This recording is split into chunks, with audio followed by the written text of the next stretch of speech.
ओम नमो भगवते वासुदेवाय नमः। हेलो दोस्तों, स्वागत है आपका हैप्पी माइंड में। तो आज हम सुनते हैं पुरुषोत्तम मास महात्म्य।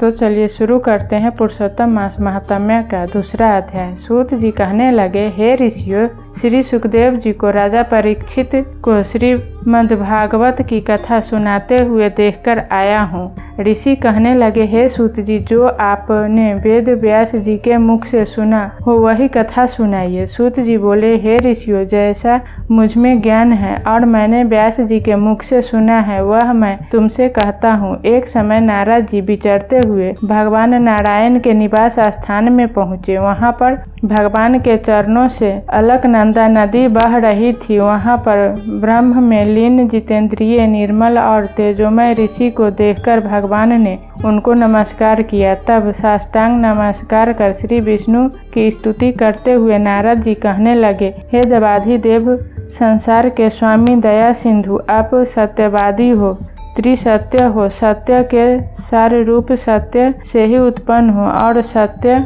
योनि हो, आपको नमस्कार है। हे भगवान, सब प्राणियों के हृदय विषयों में आसक्त है। स्त्री पुत्र आदि के मोह में फंसे हुए गृहस्थी लोगों का हित करने वाला लाभदायक कथा व्रत कुछ विचार कर मुझे बतलाइए। मैं आपके मुख अरविंद से कुछ सुनने के लिए ब्रह्मलोक से आया हूँ। नारद जी के ऐसे वचनों को सुनकर भगवान हंसकर नारद जी से कहने लगे कि हे नारद, भगवान श्री कृष्ण आदि की पुण्य कथा को सुनो। हे तात, जगत के विधाता और उसको एक पल मात्र में नाश करने वाले उनके कर्मों को कहने वाला पृथ्वी पर कौन समर्थ है। हे नारद जी, ऐसे भारयुक्त कथा भी तुम जानते हो, परंतु फिर भी दरिद्रता को हरने वाला, यश और श्रेष्ठ पुत्रों को देने वाला, मोक्ष देने वाला तथा शीघ्र सेवन योग्य ऐसे अद्भुत पुरुषोत्तम मास महात्म्य को कहता हूँ। नारद जी कहने लगे कि हे प्रभु, स्वामियों सहित मैंने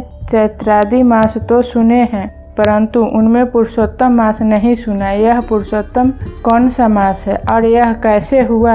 हे कृपा निधि, यह सब आप मुझसे कहिए। इस मास का स्वरूप और विधान मुझसे कहिए। क्या करना चाहिए, स्नान कैसे करें और दान क्या करें, और जप पूजा तथा उपवास आदि क्या साधन है? इसके अतिरिक्त और भी कोई सार हो, यह सब बतलाइए। सूत जी कहने लगे, हे ऋषियों, नारद जी के ऐसे जनहितकारक वचनों को सुनकर भगवान चंद्रमा के समान शीतल और शांति देने वाले वचन बोले।